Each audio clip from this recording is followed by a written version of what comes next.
Pushpa syndicate member Tirupati से आया, धंधे की बात करनी है मुरुगन भाई से। मुरुगन साहब बिजी है मीटिंग में, जब खाली होंगे तब मिल लेंगे।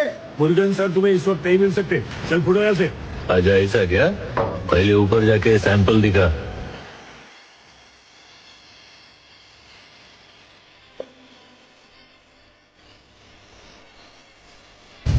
ये एक नंबर माल है, सोना है रे सोना। ये 2 टन है, ऐसी 5 ट्रक है, मतलब 10 टन माल लेके आया हूँ। क्या बात बोला रे।